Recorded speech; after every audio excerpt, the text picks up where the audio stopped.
Hello, hello, everyone.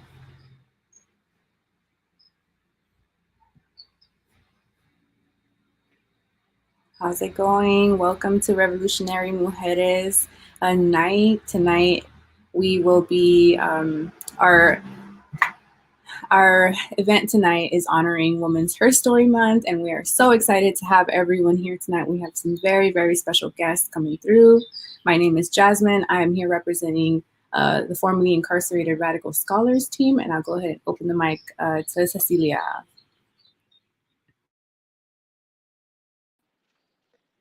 Hi everyone, my name is Cecilia Elena, and I'm also here to represent FIRST, formerly incarcerated Radical Scholars team. We are so excited that all of you can tune in, and we hope we're going to have a great evening. So get your snacks ready and be ready for an awesome program with some awesome revolutionary mujeres.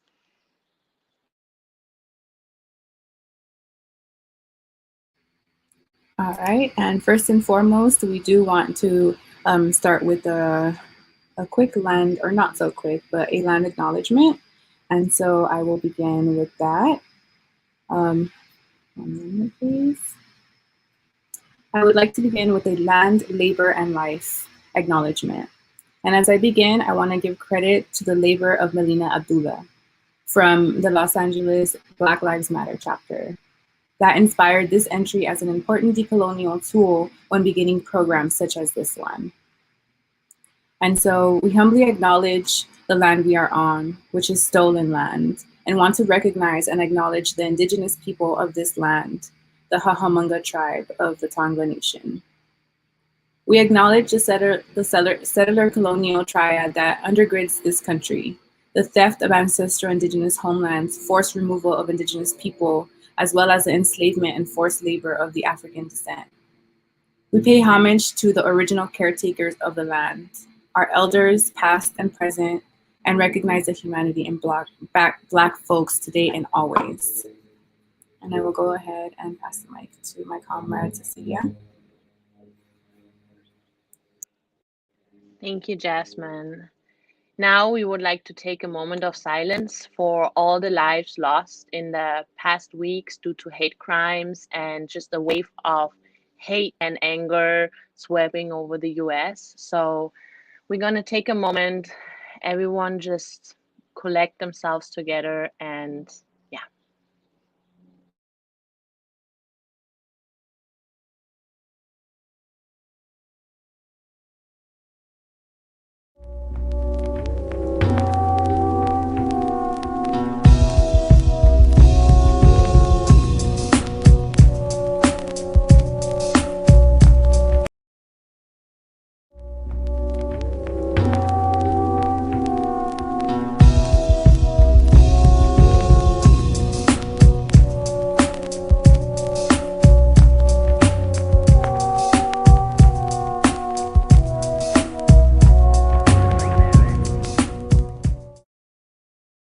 There is a word that my 5-year-old niece doesn't know exists. It's something she doesn't battle with and it's never escaped her lips. It's a 4-letter, 1-syllable, simple word, hate. Yet it carries so much historical, political, emotional weight. They shaped our beliefs, changed what we see, and made us envy. It's made us blind to truth, to find excuse, cause lies and abuse, so our minds can't choose. Designed so we lose control of reality, lose trust, and lose ourselves. Like poisonous gas, it wraps around our lungs so we can't breathe or yell for help. So she asks me, what is hate? It's made men turn on each other, cock the gun and hold at gunpoint. It's made scapegoats so we blame folks for our faults while our fingers point. It's made innocent lives grow closed eyes while enclosed in a mask of lies. By making teenage girls cry because their body size will never suit your eyes. It's made us wish we were someone else. Forced us with plastic surgery, erasing cultural history and urge of ideal imagery. Our burglar row and identity. It's tricked us into believing that we're too fat, too ugly, and not white enough. It racially profiles have forced people to sit in the back of the bus. It's made men call women bitches, who in turn call other women bitches. It's burned bridges to the point where they don't know which is wrong or right. It's made us colorblind, only seeing black and white. Planting racism and bigotry, promoting racial tensions and fights. Again, she asks me, what is hate? It's taught 18-year-old boys how to use a gun while in the same field stands 5-year-old children who are taught to shoot someone. It's made victims of abusive fathers do the same to their own daughters. It's made men boost their masculinity by exploiting another's femininity. It's built glass ceilings, internment camps, nooses, and not allowed signs. It's raised narrow-minded babies who maybe they'll never see past their own kind. It controls the schools and media through propaganda, teaching us the enemy when we don't question or raise our hand up. Still, she asks me, what is hate? It's caused school shootings, injustice, rape, and genocide. It's made innocent lives die and innocent mothers and wives cry. It screams of words, fuck you, bitch, stupid, and no homo. It's a KKK logo, it's a history book's photo. It's written Jim Crow laws, Indian removal, and Asian exclusion acts. It's enslaved our past while engraves a cage in our path. It's made categories and fears appear, making us wish for nothing, saying making syllabus to clean the mirrors, buying end of fear. It's 500 years of slavery when oppression, parents failing to give their children direction. It's confessions behind closed doors of elections the politicians never mention. It's literacy prevention, a Filipino veteran offension, stereotypes when dimension, character inventions, all being fucked by white supremacy's erection. So what is hate? It's something that my 5-year-old niece can't feel. For her, it's a man-made social construct, so it isn't real. It's an empty word, insignificant, powerless, and nameless. Now I'm just waiting for the rest of the world to follow, so we don't know what hate is. Let's no longer know what hate is. Ruby Ibarra, bow.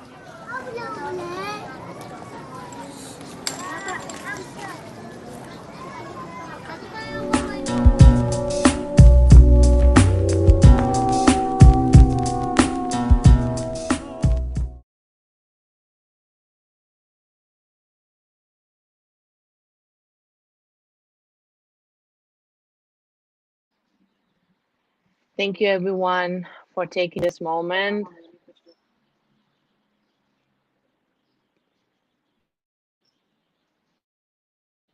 Thank you, everyone, for taking this moment. We're now going to go over. We have our first special guest, which will be Third Wave with Anthony Francoso, one of the advisors. Give us 1 second. They will be right with you.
Am I on?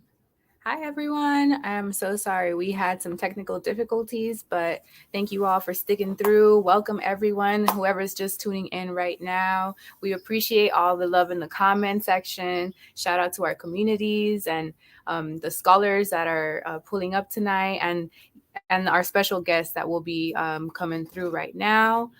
Next up on the agenda, we got the Third Wave Feminist Club, along with our amazing and phenomenal Anthony Francoso, which is the advisor for both of these student organizations. And without no further ado, I welcome Miriam onto the stage. Hello. And Doc Anthony Francoso onto the stage. Woohoo! Can y'all see me? Okay.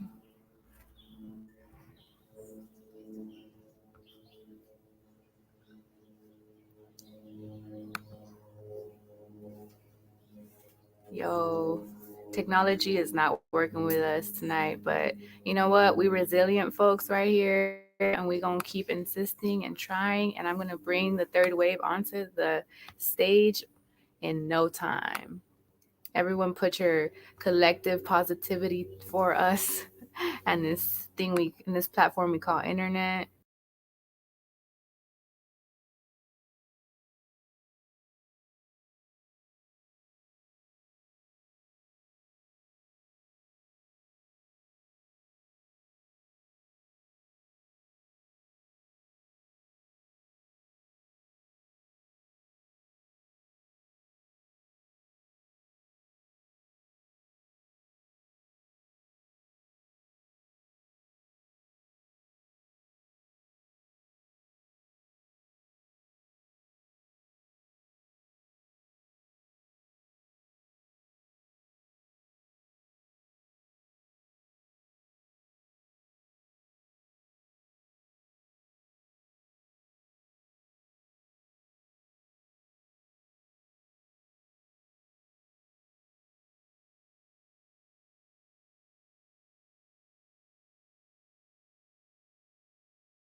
and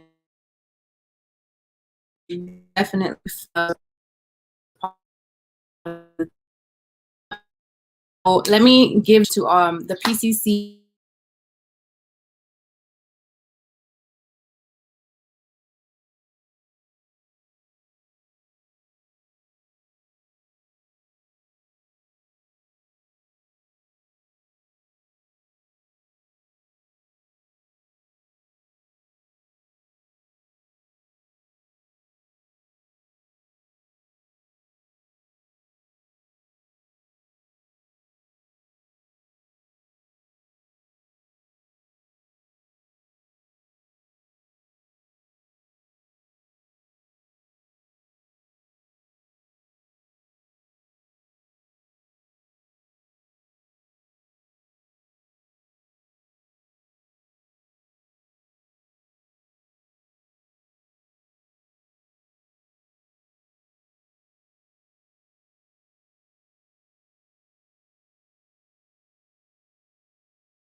Hey, how's it going, y'all? I'm Anthony.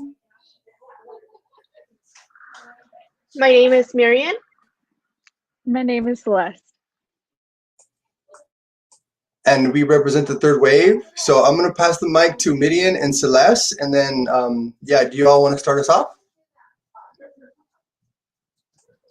Yeah, okay. To begin with, the third wave here at PCC has been like going through a rebranding process to really start building a new community where people start this intensive process of intersectional feminism. And our goal this semester is to really start dissecting what intersectional feminism really is.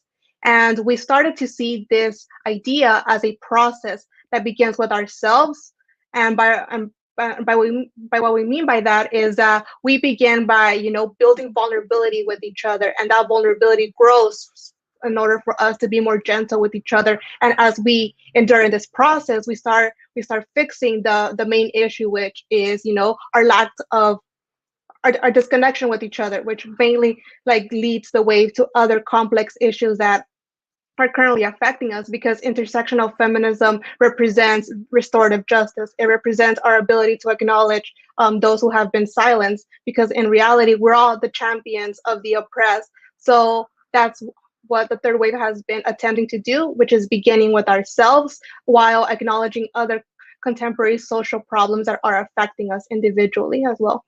And I will pass it on to Celeste as well. Yeah, so when I first learned about intersectionality and intersectional feminism, I hadn't considered that there were like all these factors that matter when we talk about what affects our privilege and our lives. And like personally, I had only believed that it was my gender that held me back in certain situations. But later, like I learned to understand that like there were things about myself, like my race as a Mexican, and my sexuality and my socioeconomic class, and like all these other factors that really matter when we're talking about privilege. And these experiences like really affected my motivation and my self-confidence, because I didn't feel like I had a good chance of succeeding and didn't have similar opportunities that other people did. And so it's really important to look back on our lives and like reflect on these experiences, because we can often put ourselves down a lot, and it can be difficult to recognize what affects our privilege. And like when I look to my family, who's like an immigrant Mexican family, there's a lot of struggles that they went through, and that they don't like believe in themselves because of these things. And It's crucial that like when we're moving forward and working towards women's rights, it should be intersectional, because without learning about it and like tackling these injustices, we won't be able to truly have like equality and true representation for women and female identifying people. And although it might be difficult to like put ourselves in like other perspectives and consider what others might have experienced, we have to understand that like others have more and less privilege than we do, and it's vital that we recognize um, that otherwise we won't be successful in being inclusive without understanding all these factors that can marginalize people directly from those who have been marginalized. And so with the third wave, I've been able to learn more about others' experiences and the different factors that have affected their lives. And I've been able to find comfort and like solidarity in the fact that I can relate to a lot to others, and I'm not alone in these feelings that I've endured, but also be able to learn more about experiences that I've never even considered. And I think oftentimes we see people on the media trying to argue about like who has it worse and like who's more oppressed, but this to me is like putting down our frustrations in the wrong place, because it's important for us to come together and understand each other, because when we learn more about each other, we're able to understand these like similarities and differences that exist and find ways to like improve our lives together. So I'll pass that on to Anthony. Hey, y'all, right on. Thank you, Celeste and Midian. So the third wave has been around for many, many moons, but I kind of came in and have been serving as one of the faculty advisors since 2015. And it's been kind of an honor and a privilege to be able to navigate through these spaces with the awesome folks that have taken the leadership of the third wave.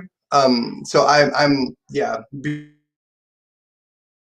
here, to be here, right on. So then when we were promoting this event, one of the homies asked like, hey, can men go to this thing? Can men show up to this event tonight? Can men come to the third wave meetings? And the answer is most definitely, right? Because when we look at issues of hegemonic, patriarchal, misogynistic sexism, the power rests in kind of male identified and male expressing peoples, right? And the only way to kind of challenge, to reclaim, to intervene, to empower folks is for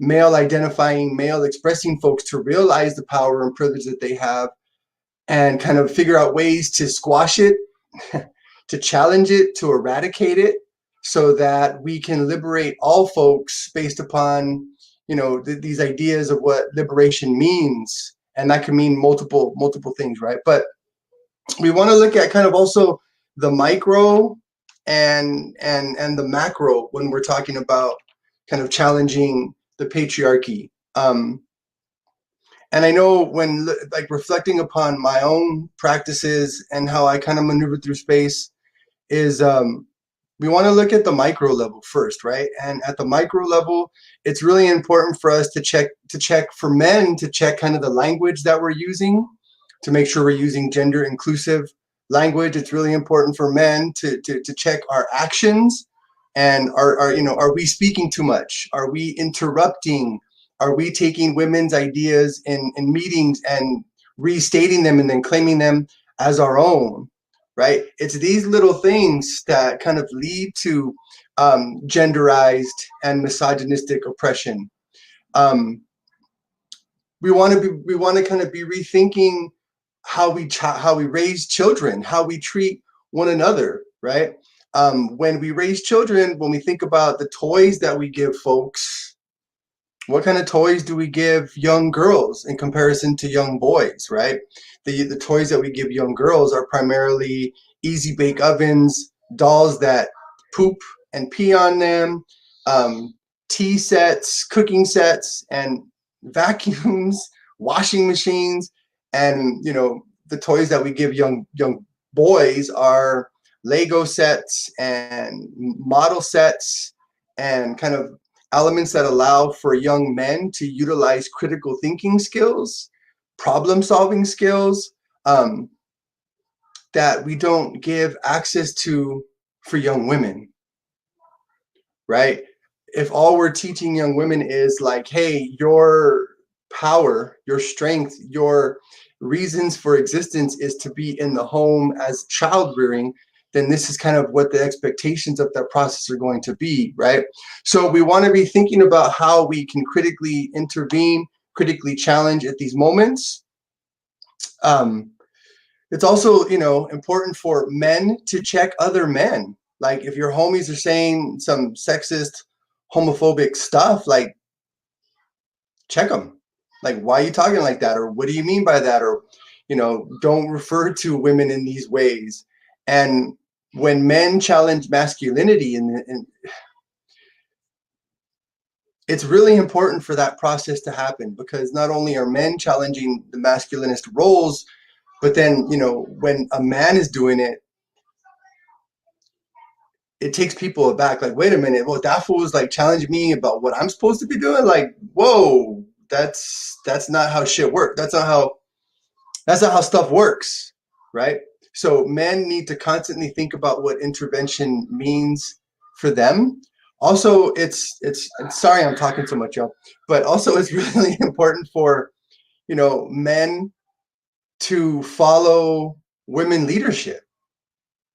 Most of the time men will come into a space and demand like the leadership or demand respect and say like, hey, listen to me. But it's important for men to come into spaces and be like aware of kind of what that space means, what that space represents, and to follow women leadership. To believe women. If women are saying like, hey, what you're saying is sexist, or hey, what you're saying is offensive, like men need to check like, oh, okay, right on. Let's dialogue about how that was offensive or how that was sexist, right? So that we are learning as part of this everyday process. So as men, can y'all hear me still? As men, we want to be thinking about how we can make those critical interventions. So that's the micro level. But if we look at the macro level, right?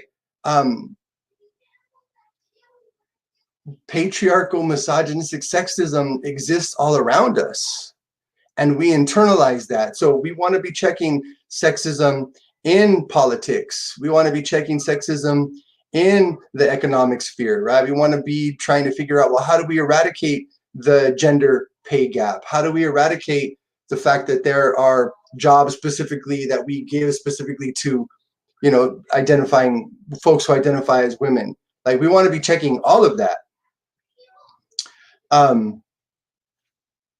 So, you know, as we think about our roles, men want to be really critical of the spaces that we take up, be very critical of the spaces that we not only physically take up, but like right now I'm speaking a lot, right? I'm taking up a lot of space right now. So we want to be critical of these processes as well.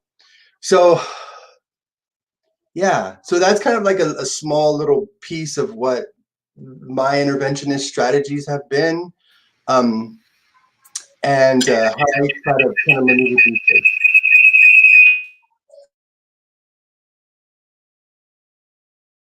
Thanks for letting me speak. Thank you so much. Thank y'all so much for holding it down on me.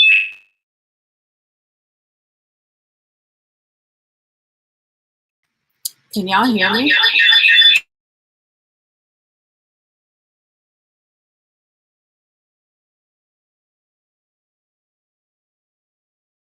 Okay, sorry, y'all. We're still going through some technical difficulties. So the homies are over there figuring it out, making it happen. Celeste, Midian, any reflections, thoughts? Like,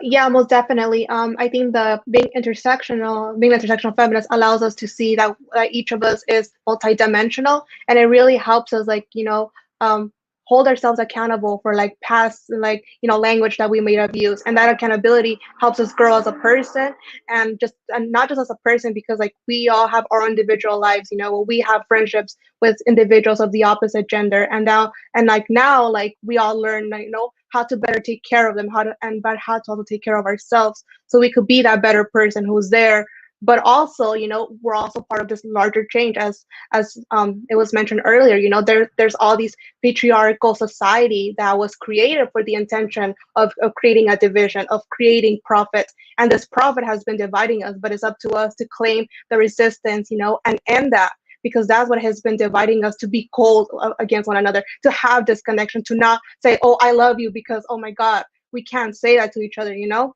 But, you know, breaking those barriers by being more gentle with each other, acknowledging that there's other plights that we all need to navigate to, is really gonna help us be empowered as a whole and recreate that union that was once there.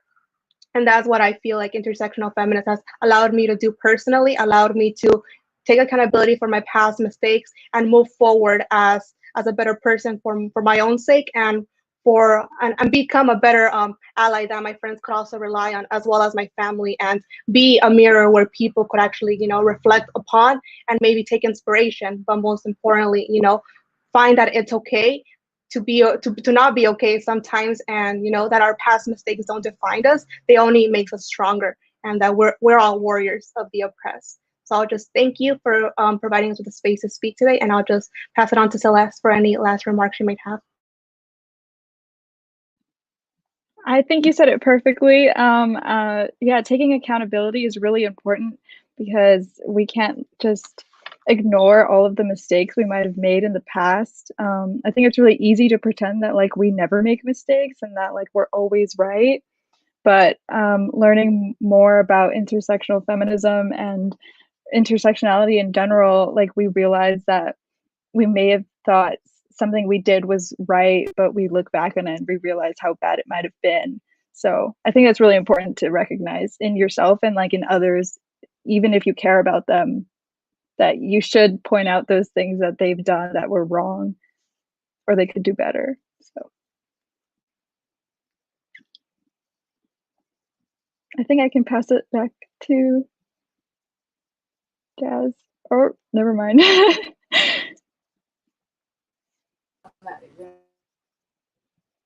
Thank you so much for coming today. We are again sorry about all this inconvenience, you know, what we know since a year, what became a normality, but they still don't make it normal for us, right? Internet issues, technology, but everything you said, it has so much power. This is exactly why we all wanted you in this space. We appreciate to bring in your knowledge, your wisdom, everything you learned through your own pathway, your own journey, right? So thank you so much. And with that, we're going to have a small video about another story from an individual, which is very powerful. So thank you so much again for coming to us. Thank you. Let's talk about masculinity. Masculinity. Spill some masculinity.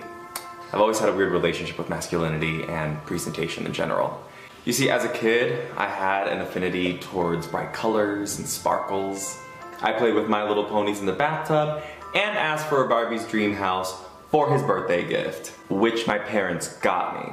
And in retrospect, for my 2 Mexican immigrant parents to drop a pretty penny on my 3-story plastic fantasy, it was pretty baller.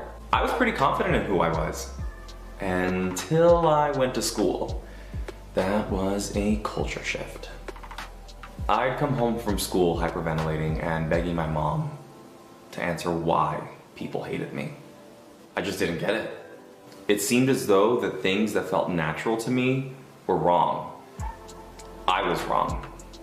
Now, obvi, that is not the case. The children who did that to me were indoctrinated with old concepts of deep misogyny by parents who didn't know any better and never questioned those aspects about themselves. But for a child, I did what anyone would probably do.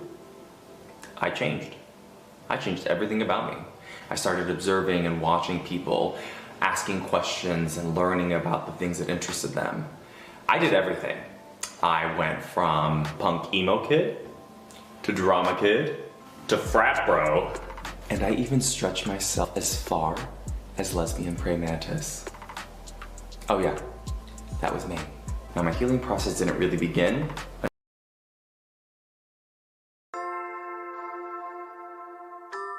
Let's talk about masculinity. Masculinity. Spill some masculinity. I've always had a weird relationship with masculinity and presentation in general. You see, as a kid, I had an affinity towards bright colors and sparkles. I played with My Little Ponies in the bathtub and asked for a Barbie's dream house for his birthday gift, which my parents got me. And in retrospect, for my 2 Mexican immigrant parents to drop a pretty penny on my 3-story plastic fantasy was pretty baller. I was pretty confident in who I was until I went to school. That was a culture shift. I'd come home from school hyperventilating and begging my mom to answer why people hated me. I just didn't get it. It seemed as though the things that felt natural to me were wrong. I was wrong. Now, obvi, that is not the case. The children who did that to me were indoctrinated with old concepts of deep misogyny by parents who didn't know any better and never questioned those aspects about themselves. But for a child, I did what anyone would probably do. I changed. I changed everything about me. I started observing and watching people, asking questions and learning about the things that interested them. I did everything. I went from punk emo kid, to drama kid, to frat bro, and I even stretched myself as far as lesbian praying mantis. Oh yeah, that was me. Now my healing process didn't really begin until I met Michael. He was a 6'3", thick drip, lip gloss wearing, iron bang, don't mess with me because I will sit on you bitch, femboy that I met in my theater 1 class.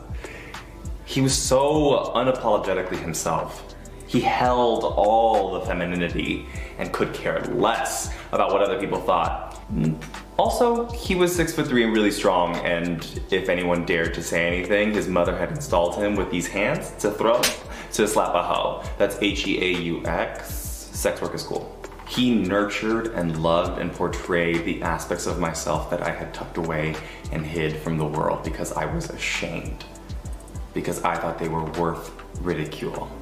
Michael loving himself taught me to love myself. So I went in and lived my femme fantasy. I was loud and proud and wore the tightest jeans, and for the first time was able to just unapologetically say, F this. This is who I am. This is what I want to be. And what? Come at me. Yeah.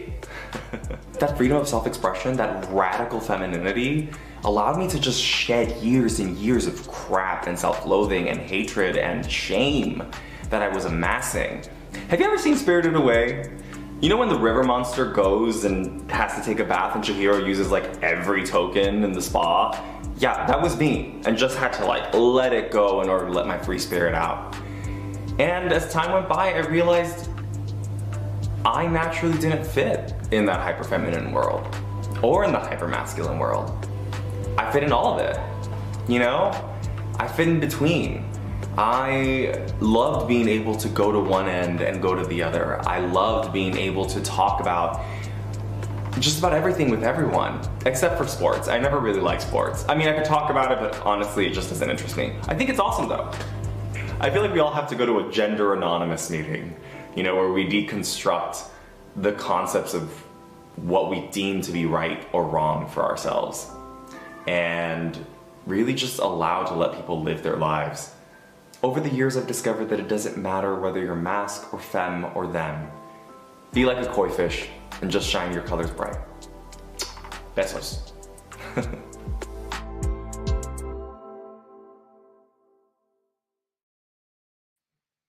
All right, all right, all right. Thank you all for your patience.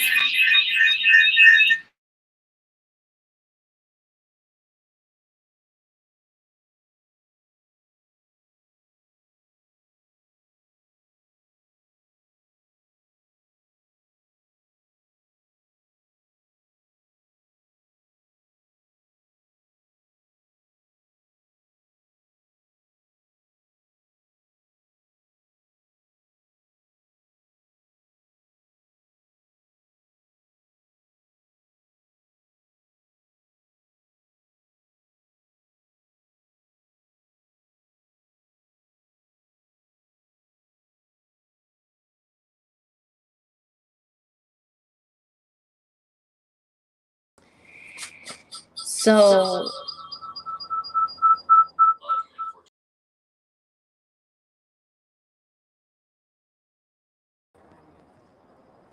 everyone, now we're gonna come to our next special guest, Sister Irie.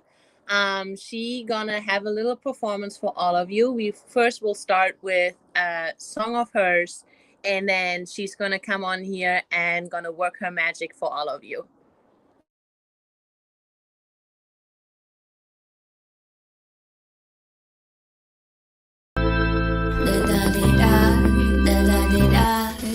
Son los políticos que nos quieren callar, son nuestras almas que quieren derrotar, pero somos la semilla que no puede matar, somos la semilla que no puede matar. Los políticos nos quieren derrotar, chicas.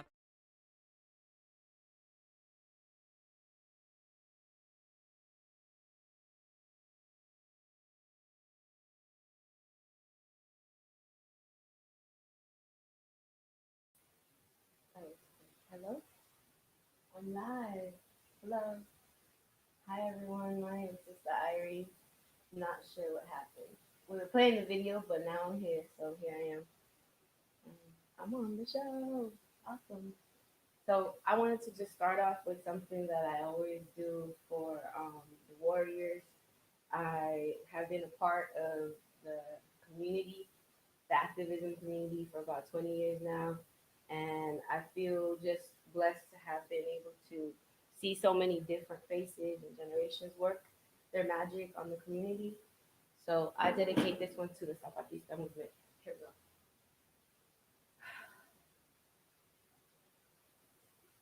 we go. Wake up, Harlem Warrior Nation. Get up now, it's guerrilla infiltration. We fight for our relation, for emancipation. If you can't feel the sound, then you lost all your connection. Time for innovation, spiritual penetration. Then I see our insurrection. Third world rebel nation. The mountains hold our cannons, the waters bless our guns, and you can never run. Armada pa batalla, mi palabra es mi espada. Y para pueblo, yo lo digo con fuerza o con calma. La tierra a ti te llama. Levántate, hermana. Despiértate, hermano. A pueblo estamos despertando. El sexo sola aquí elevando, liberando y contemplando. Con mil voces reclamando. Wake up, all the warrior nation. Are y'all awake with me today? If you up with me, let's do this. Let me put some music for y'all. Sorry, that's my phone coming through. Let me silence that. All right, let's put some music on. Here we go.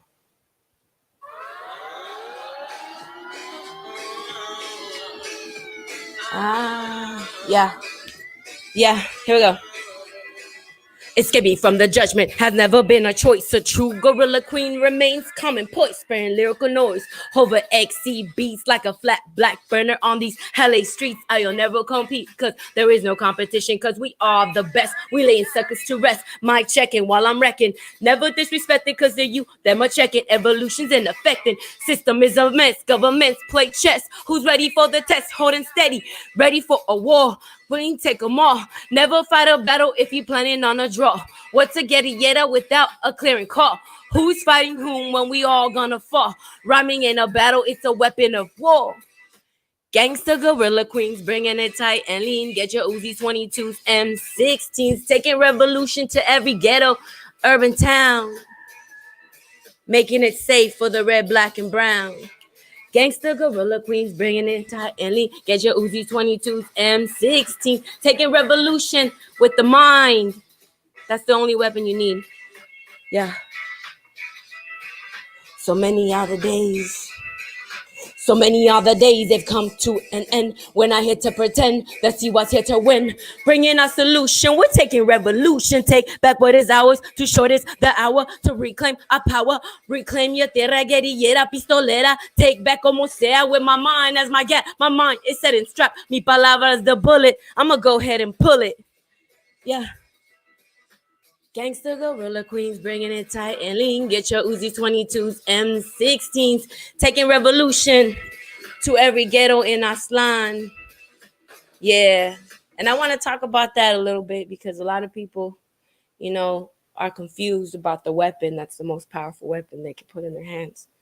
Because the weapon you have that's most powerful is right here.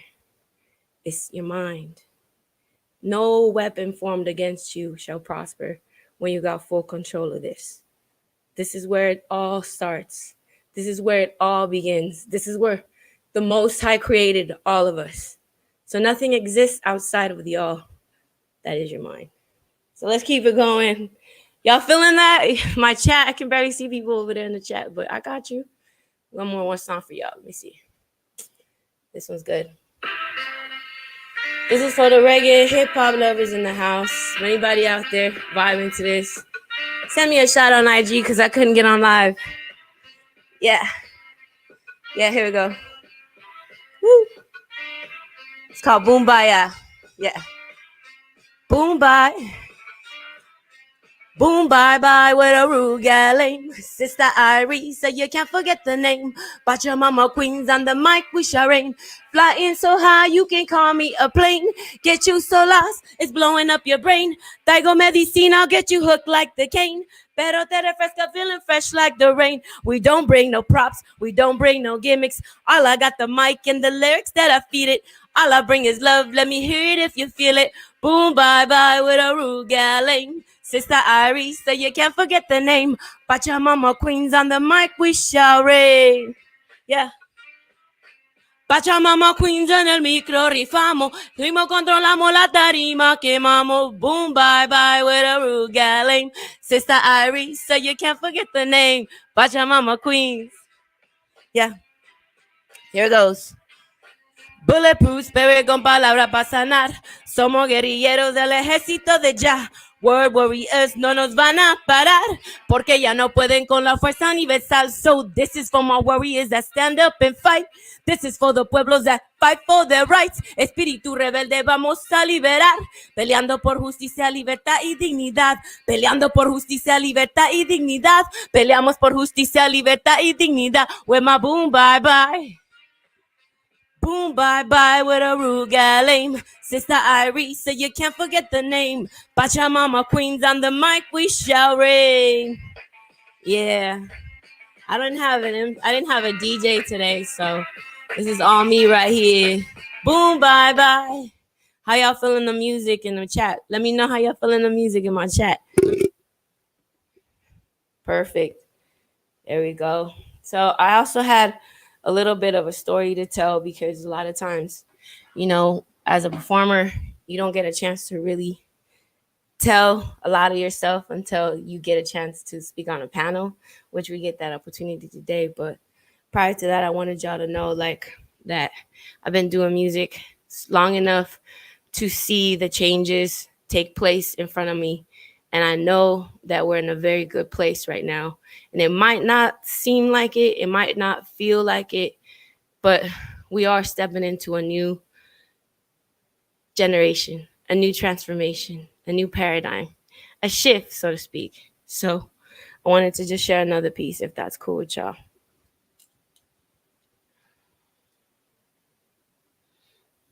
Juntos sembraremos las semillas, juntos sembraremos con nuestro pueblo, juntos sembraremos compañero, juntos sembraremos hermanitos, abuelitos, queridos tíos, juntos sembraremos. I spread these seeds like a disease until all these continents seize the globalization, exploitation, realizing the true of creation is our preservation. So I spread these seeds like a breeze until all these empires freeze their capitalistic, imperialistic ways. Nothing can compare to the thoughts our indigenous root have taught through dreams and imaginations to perceive the origins of creation. The seeds of thought that often cut for those that care and those that share their lives we spare. I spread these seeds to be free. The seeds are free once we flee el miserio imperio capitalista. Resiste zapatista. Y como el tiempo no me arrepiento, soltaré como el viento lo que siento de mi hora, mi gente desapareciendo. So I uproot the truth, disperse the youth from the lies that seep in their minds, their innocent cries. The silence within has begun to give in. Holding back these truths can only prove the lies you told, the lives you stole, trying to control our souls. But once the truth is told, no one can hold back the joy of laughter. And with these rhymes, I'll capture the inexplicable rapture of knowing that Babylon no longer master the chains that enslave she takes to the grave. And once again, our freedoms regain. No more intolerable pain. I spread these seeds until all my people are free. Juntos sembraremos las semillas. Juntos sembraremos con nuestro pueblo. Juntos sembraremos, compañero. Juntos sembraremos, hermanitas, abuelitas, queridas tías. Juntos sembraremos las semillas. Las semillas. Thank you so much. My name is Sister Irie. That's what I have for y'all today. Irie, thank you so much for pulling up. Thank you so much for that beautiful message and for bearing with us amidst the technicalities and everything else. Is it cool if I bring in your video? Yeah, bring it in. Thank you so much. Chicas Poderosas, and then we'll come back and we'll have a little plática going on. Absolutely. Thank you so Let's much. do it. Thank you. All right. Without no further ado, let's bring it in. Chica Poderosa.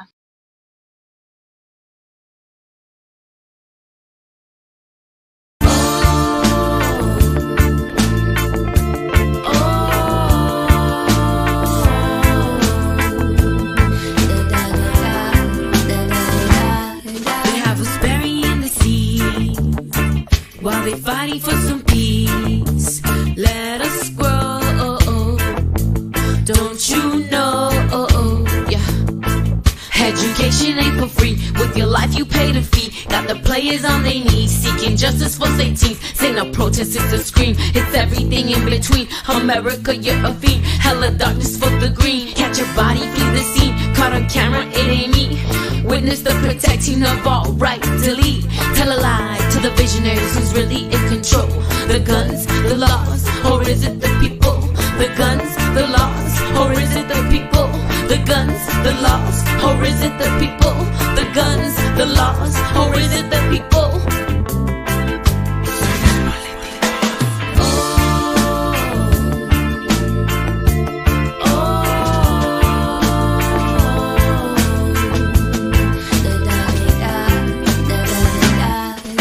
We don't want no war, we don't want no police. We only want justice and peace in the street. Let us grow, let us grow. We just want our freedom and justice for free. Walk with my sisters, take back our streets. Rap for our freedom till boss set us free. Sister Irie, put peace on repeat. Close your eyes and remember the time you had to fight. Never mind, yo, all of those lies you had to find. Waste of time thinking that they have mine. You're over mine, I decline. A peaceful habit, yo, I'ma find and just dwell in it. Get a sister to come through and put a spell in it. Some drums a beat, two bitches when you put vel in it. This is the pursuit of Chica Poderosa, you get to up.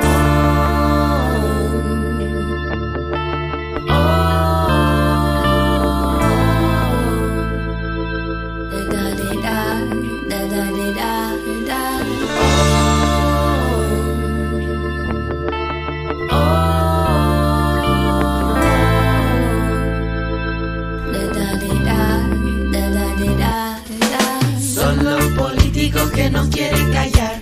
Son nuestras almas que quieren derrotar. Pero somos la semilla que no puede matar. Somos la semilla que no puede matar. Los políticos nos quieren derrotar. Chica poderosa te quieren callar. Pero somos la semilla que no puede matar. Somos la semilla que no puede matar.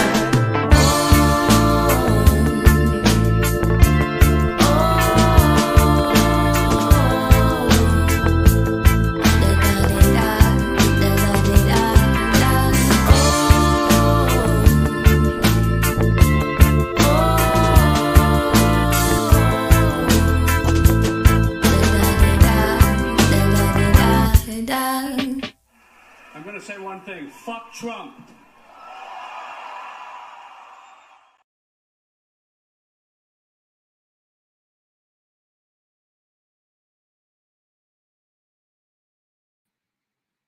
All right, all right.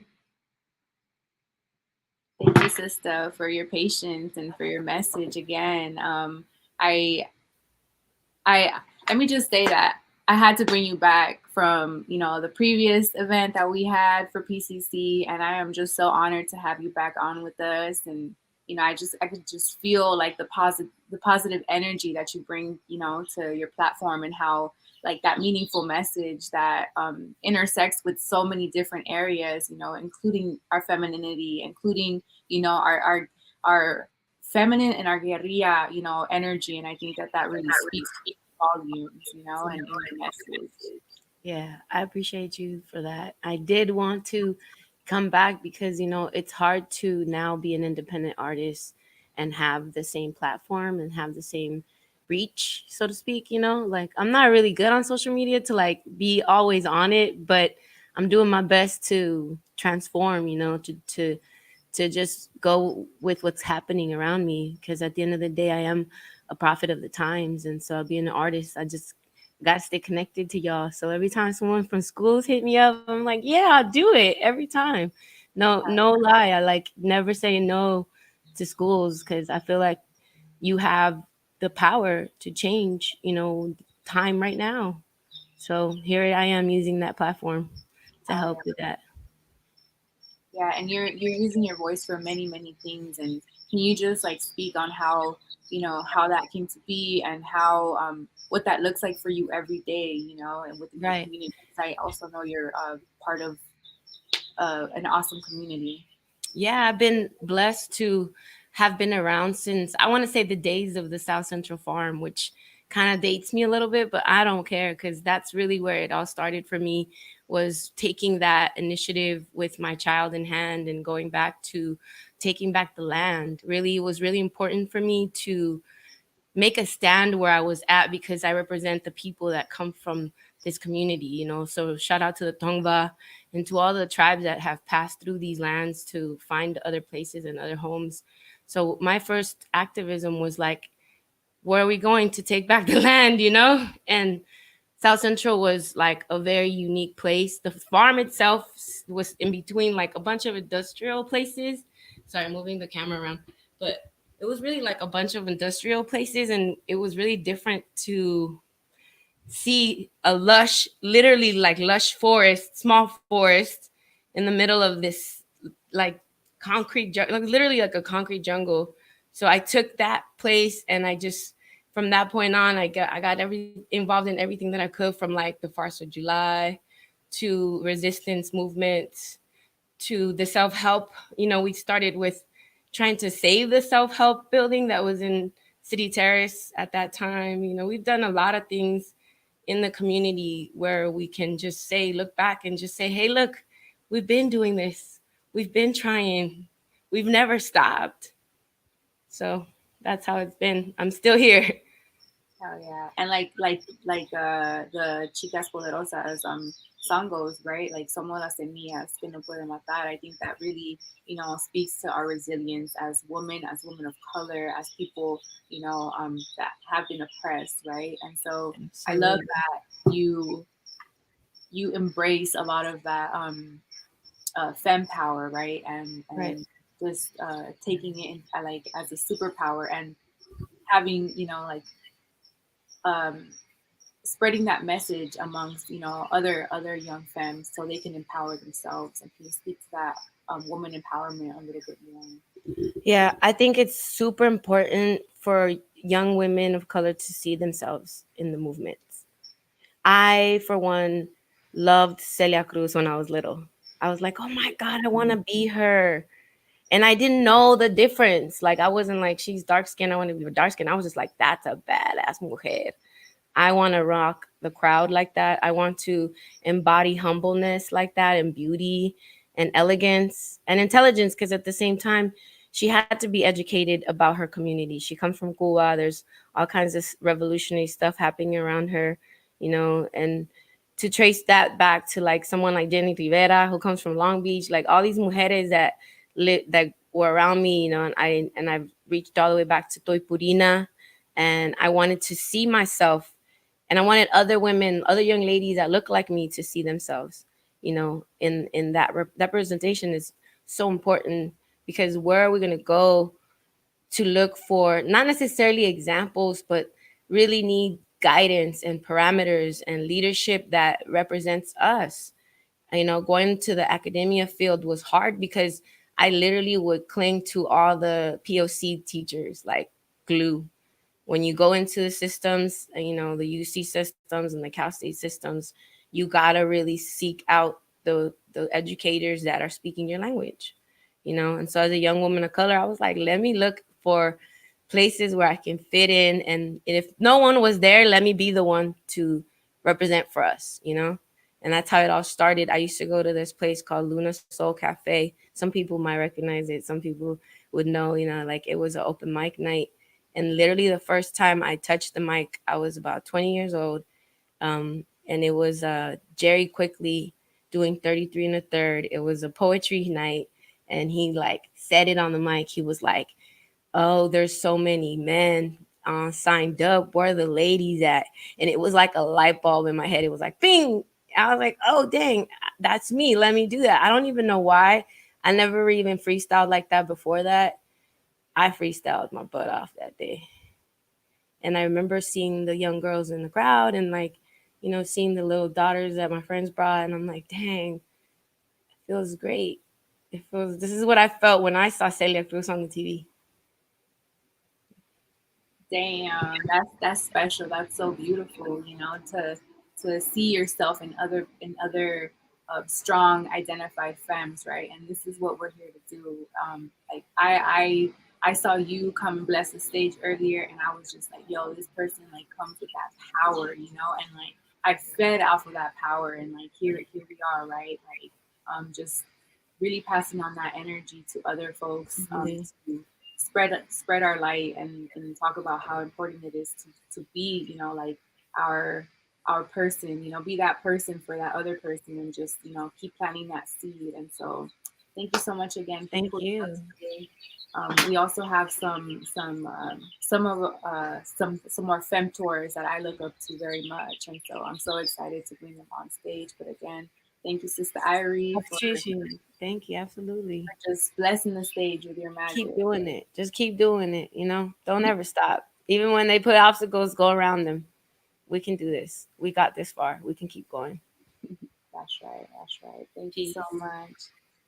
And stay tuned, y'all. We got a very beautiful panel coming at you. And I'm going to just bring into the stage my other comrade, Cecilia.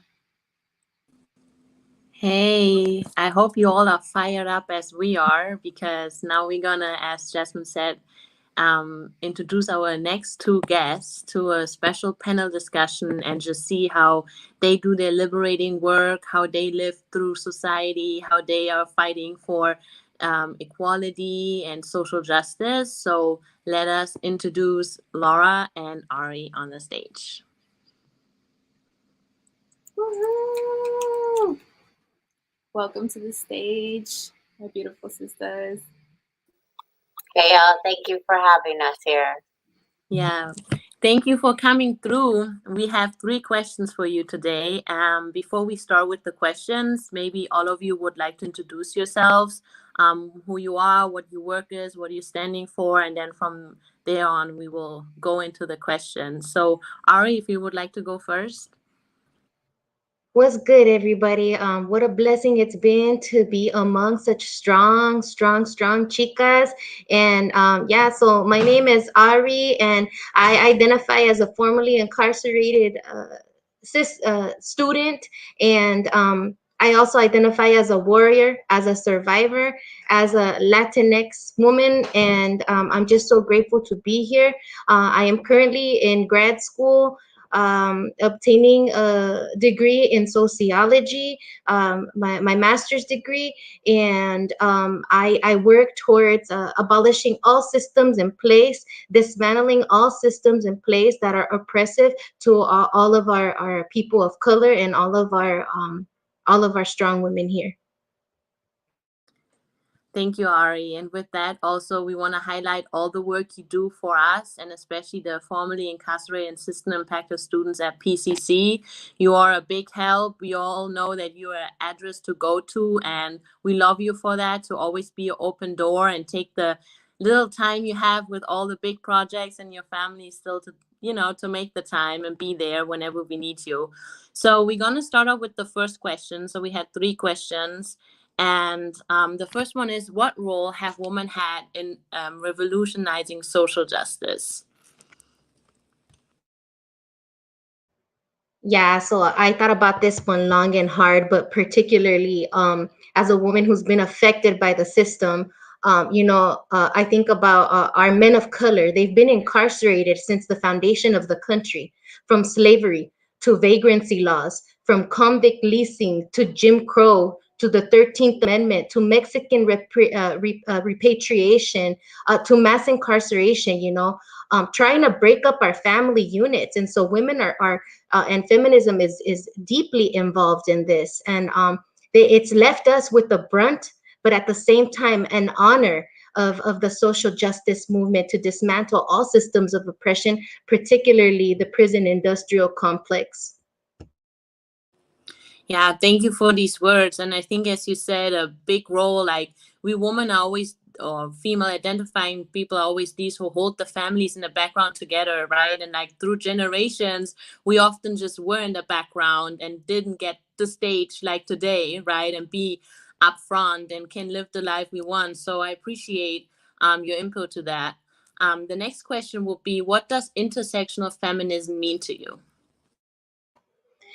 So for me, in everything and everywhere, women identified people are deeply affected from stealing the lands for corporations and for capitalism and for money, the displacement of our homes, where we have to keep up, pick up and keep fighting and providing, still providing. We provide probably most of the food of the world. People don't typically know this. Globally, we are the ones farming, we are the ones sustaining, and so women have to keep fighting everywhere they are. And so to me, intersectional feminism is taking this into consideration. Also, we have been conditioned to socialize future generations and not get paid. The people who are going to sustain the systems in place right now, we are socializing them while being Black and being brown and being beautiful of all different colors. We address all forms of poverty, patriarchy, white hegemony, on homophobia, to racism, to capitalism, and the abolishment of these systems in place. But one thing I want to say too, in intersectional feminism, it might be a little bit different from what people have heard before. But I want to talk about this concept called lean-in feminism, to where other female-identified individuals lean into other female identified individuals to move up in the socioeconomic ladder. So for instance, for me, so that I can go to work, I hire somebody to clean my house.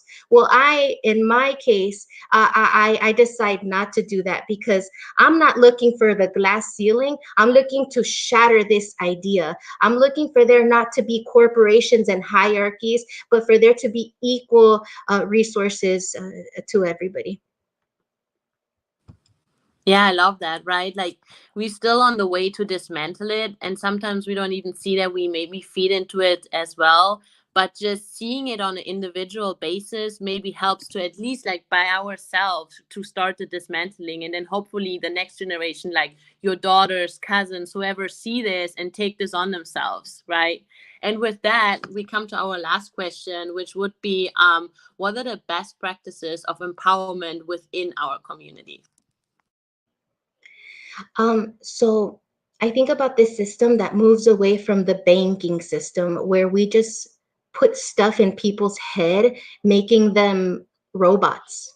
But I move more towards, as I mentioned before, away from hierarchy where everyone has something to bring, and moving away too from this idea that there's not enough in society, that I'm gonna get mine kind of idea. No, but instead seeing that everyone has enough and everyone has something to bring to the table, and your experiential knowledge is of value despite what colonialism has had to say. And the deconstructing of this colonialism mentality, this dog eat dog type of a deal, the breaking down of this mental prism that colonialism has created, that there's not enough. But there is enough. There is enough when we remove value and capital from it, when we go back to just living off of the land and seeing the assets everybody has to bring, more of a labor of love and resources for all. And one main thing besides taking everybody into consideration and using their knowledge, it's also reciprocal healing. Once one has been healed, they move on to heal the rest of the community as well, because there has been a lot of abuse in the community and in our lives, but we are resilient, we are strong, we are overcomers, and we will reciprocate that to our community. This is so powerful, Ari. We also know that you use your time and your ideas and just to sometimes be creative, right, by doing art. And we got a few art pieces of yourself. So we want to show them. Is there anything you would like to say, what kind of art you choose, why you chose it, and why you particularly like this kind of art for yourself? Yeah, so as a youngster, I used to engage in street art. And so this is something that has followed me into my older adult life. And I choose this kind of art because society likes to tell us what fine art is.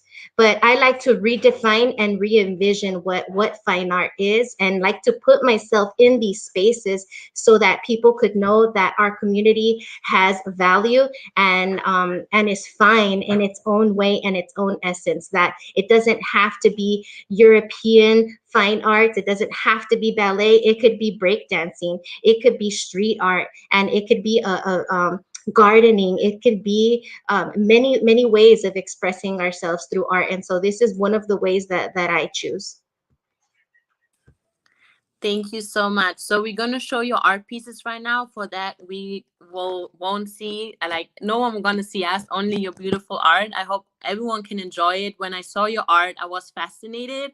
I didn't know that fact about you, even though I see you so often, right? And I was like, damn, she really doing that. And I love it. I love the colors. It speaks a lot. And yeah, so we're gonna show it so everyone can enjoy it.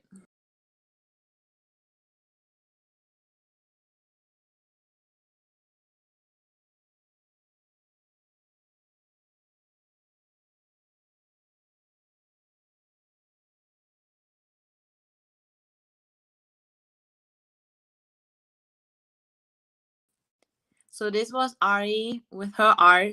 As I said, awesome. I love it. I love the colors, right? It's something very specific. And I know that I will always recognize your art now because you have just your own individual touch to it. And I think it's very important, right? To let out what you have and let art define just by yourself and see how other people receive it, right? And I saw all these colors and I personally loved it. And I hope that everyone who's watching this also kind of got their own message and maybe understood what you want to communicate with it, right?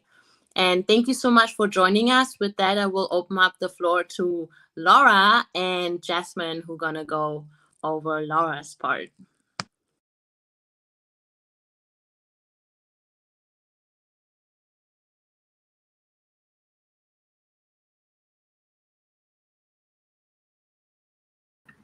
Oh, maybe I should unmute myself first, huh?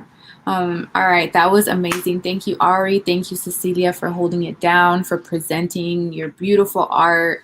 And with no further ado, I want to welcome Laura Electa Hayes, my Chica Poderosa, Chingona, and also FemTour. She has empowered so many of us scholars in core. She is one of the program leads, and I couldn't be any more grateful that you are here tonight, because if anyone I feel holds that title of a revolutionary mujer, you are the revolution in itself, my girl. And I really, really believe that. And so welcome. Thank you, Jazz. Thank you for that incredible introduction. It's really tough to follow Ariana, who is just a reciprocal femtor to me, and someone I really look up to and respect, and working with her is incredible. So I guess to introduce myself, I'm so grateful to be here in this space with first the formerly incarcerated Radical Scholars team, with the third wave being here earlier, because really my journey to where I am today and being one of the program leads for the core program, that wouldn't have happened without first and third wave as my base. I started as a student and as a board member of both of those clubs, and it just warms my heart to see y'all still working together in such powerful ways. That's right. And let me just say that you planted these seeds of, of growth in all of us, right? So we are even more thankful that you, like really, really empowered. I can speak for myself that you really empowered me in my journey towards education and in being an amazing femtor in organizing. I swear I wouldn't be as brave to be on here tonight and and talk about the different ways that you've encompassed your leadership to plant these seeds of justice and to plant these seeds of growth in all of us. So that's something else that I really wanted to spotlight on you. And the fact that, again, Laura comes in super humble and empowers the rest of the femme-identified folks that she works with. It's like phenomenal. So I'll go ahead and ask a couple questions. So what role do you think femmes have in social justice, and why is it so important to be intersectional? I mean,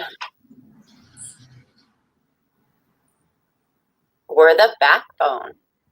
We are social justice. That you can't look at any social justice movement throughout history, her story, their story, that has happened without femmes on the front lines and in the background, holding it down and building that community, right? I know that Sister Irie mentioned Toy Purina, but we're talking about all throughout history, in all levels of the globe. I think it's important. I think it's important to look at historical figures, herstory, and also to look at where we've come. Because there's a lot of women that are looked at as powerful revolutionary figures, but we don't get to see the women and the femmes that have not been identified. And the ones that we do see, we get like a short paragraph, right? Or maybe a blurb in a history book in the 8th grade. We don't get to learn in depth what these powerful femmes have done. And then you get to a place like PCC, and maybe you run into a professor like Dr. Anthony Francoso, and you do get to learn about these things. And I know there's multiple other professors who are incredible and are sharing knowledge, but how many folks get that kind of knowledge in their childhood, from their families? I know I come from a lot of privilege in that way, because I was learning about Bell Hooks and Angela Davis and Frida Kahlo and Joan of Arc and Marsha P. Johnson when I was a kid, and the South Central Farm and the establishment of the East Side Cafe and the buying of that building, like all of those processes, right? And even looking at, such incredible things that come out of these spaces that women organize. Because you look at those spaces, you look at the South Central Farm, you look at the East Side Cafe, you look at CORE, you look at FIRST, you look at the Third Wave, and who are the people that are really, really the backbone of that movement? Women, femmes. So, I mean, I think it's important, and I think it's important to recognize that we have to be constantly learning and growing and taking action towards basic human rights and justice for everyone. And I think Dr. Anthony Francoso, who was here earlier, I know I work with a lot of male identified folks on the PCC campus that really embody that working towards basic human rights for all, especially those who have been the most marginalized. And that's what intersectionality is, right? It's not an oppression Olympics, but it's about recognizing your privilege and knowing how to use it. That's right. That's right. And I know you do a lot of organizing, you know, with CORE, with FIRST, even external communities. But how do you use your own art? I know you also are an artist of many of many areas, but how do you use your art as a tool for social change? I think that's something that has evolved over time, but like Ari said earlier, I kind of see art in everything. Like, there is no boundaries on what is fine art, what is not art. Art is just another tool towards social movement, towards social justice. I think, I mean, and you'll see my artwork later, but I think there's multiple ways to do this. Before I was here at PCC, I was a landscape designer, and to me that was incredible major art that I was doing. I have a fine art background, and I was channeling this into, you know, growing food for the community and growing food for people and teaching people how to grow their own food, and that's art, right?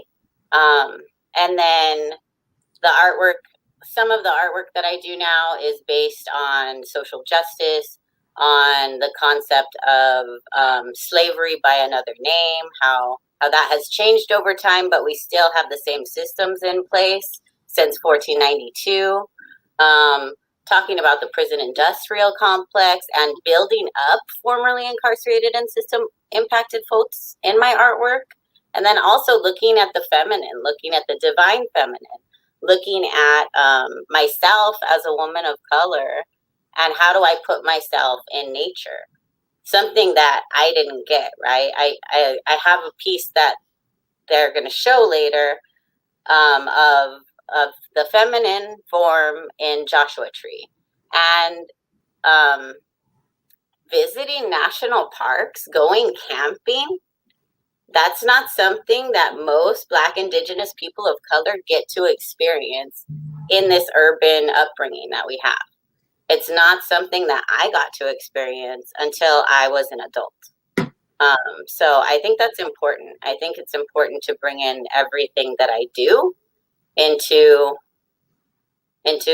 how I display myself. That's right. Thank you.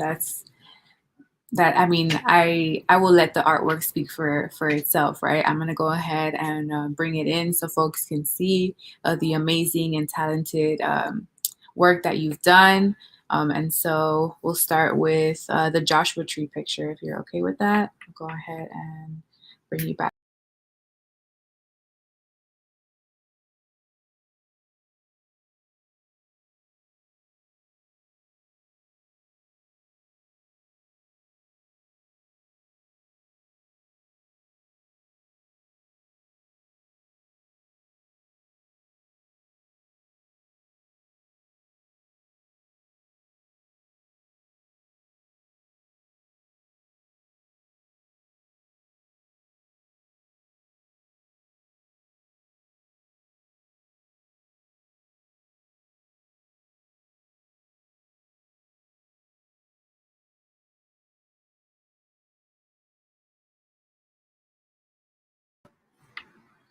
All right. Here, let me do this way. All right, so thank you. I know the current pic is a little bit cropped, but can you talk about describe what it would be if it wasn't cropped? I'm so sorry. No, I mean, this one I love to kind of give an explanation for. So when Sandra Bland was murdered in police custody, it really struck our country hard, and we see that happening over and over and over. It's a repeated thing, and so this image is an image of Sandra Bland, and kind of the report that I made up of retroactively the FBI identifying her as a Black identity extremist, which is a term that came out around the time that she died, and was kind of the modern day COINTELPRO, where the FBI was targeting folks who were speaking up for their rights and for basic human rights for all people, targeting them, putting them on most wanted lists, saying that they were going to be a threat and terrorism, and all of these words are brought up, right? So it's the classification of Black identity extremists that came out around the time that she died, superimposed over her picture of this beautiful, smiling, incredible Black woman that we lost too soon. Yeah, another incredible Black woman we lost too soon. Thank you so much for that explanation, Laura. And again, thank you so much for showing up, pulling up every single day for the community, including today, and just all the other amazing things that you do for the community. Well, all right, we're going to go ahead and transition on to the following video for tonight. Thank y'all for hanging tight. Thank y'all for listening and for your patience tonight. Primarily, I know it's been a roller coaster, but I'm happy to share this video by Ruby Ibarra. It's called Us, so enjoy.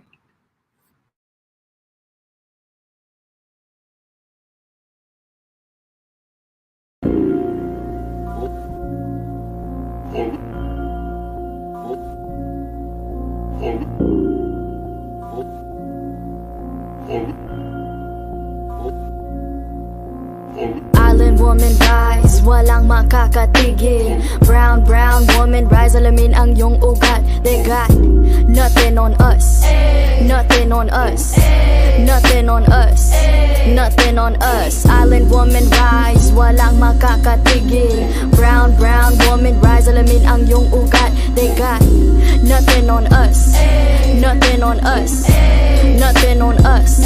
Isang bagsak. Yo, fuck a story arc if it don't involve no matriarch. Some mothers work from the ground up, they craft an air like ATR with the butterfly sleeves, naka-Philippine Ghana. Pag nagsalita, mga banat ay bala. Wag magtaka kung ako ay makatabulok na sistema. Kurakot sa pera, bagsak. But we put in our heart into darkness. They putting these pigs in the office. Or you thinking you schooling, but you hella lost, cause you best see the boss while I top this. But look at my ate, she moving so cold. Can't hold a candle to her when she glow. Flick at the wrist, but the ilaw she hold. Panago sa ilaw, she dripping in gold. We pulling up in a jeepney.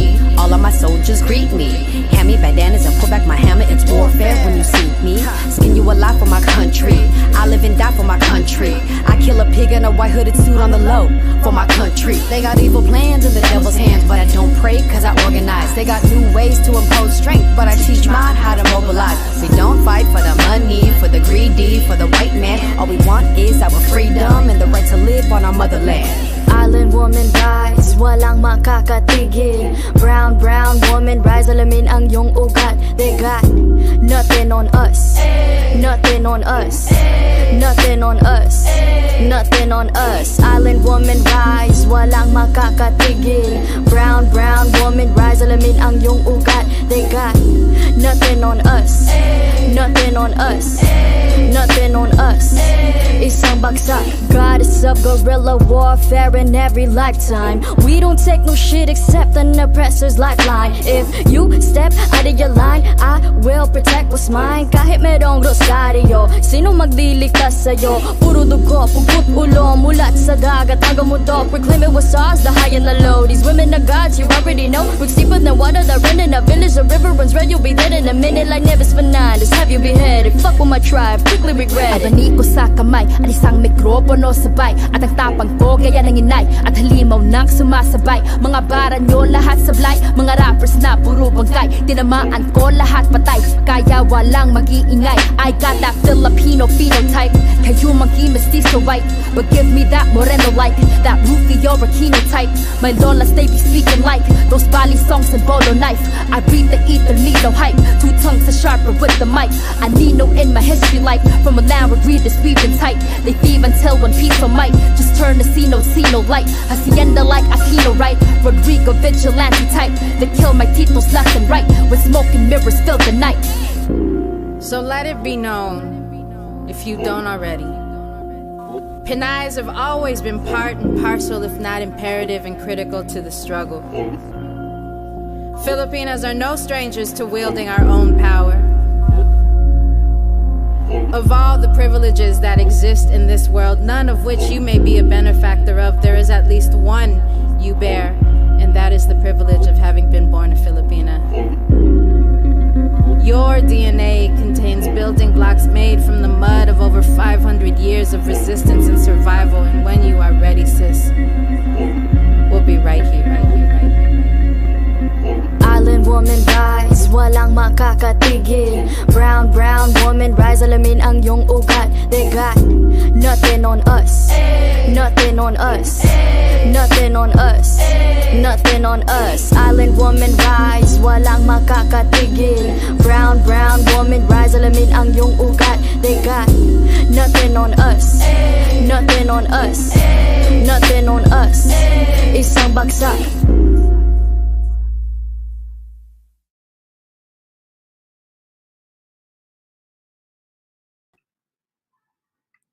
All right, y'all. Thank y'all so much. I'm about to bring everyone back from the backstage to the main stage so we can say some last words. And yeah, thank y'all so much. I couldn't be more blessed to be accompanied by so many amazing, talented, just phenomenal people. So everyone unmute yourselves and just like show each other love. We made it through the night. Thank y'all so much for sticking through. Thank you, Jess and Cecilia. Y'all are fire. Thank you for all you do, all the organization. Y'all are examples. Thank you so much for the movements you are doing. Together, y'all. Thank you all for coming, holding it down. Thank you for guiding us through technical issues. You know, we were on our last nerve backstage, even for everyone who sees this. But you know what?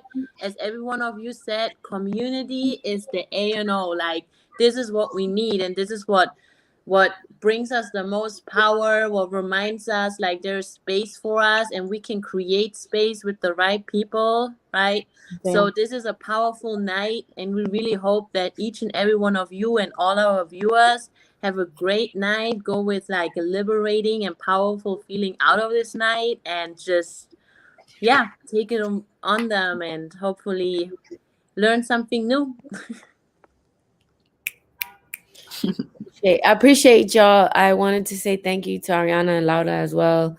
I'm just grateful that we're able to share in this type of space in these times, because these are spaces that are completely necessary and will evolve and will become bigger. And the more we move into a different paradigm, we can continue to reach out to each other in the grassroots way that we know how, and in the new technology that we're going to be bringing forth. So this is my first virtual concert. That was really fun. And I'm really grateful that I got to do it with my boy, Francoso. Shout out to you. I have a long history. He's known my repertoire with the music. So I'm grateful that he's able to be here too. And I'm able to see him doing his thing still in the community. So big ups, Jazzy and Ceci and Laura and Ariana and Anthony, Third Wave. Appreciate y'all. Yeah. Thanks, y'all. Thank you, Irie. It's great to see you. It's been like way too long. When I heard you were coming through, I got super excited. Yeah, and you're powerful as always. I just want to say thanks, y'all, for letting me share space. It's such an honor and a privilege to be, you know, creating and moving forward with you all in these ways. Like, I learned so much from y'all, and y'all inspire me every single day. So I appreciate each and every one of you so damn much. So thank you. Shout out our first PCC, at Core PCC, at Sister Irie. Yes, the community pulling up, and thank you, thank you, thank you. It's all love. Have a good night, everybody. I'm about to end this.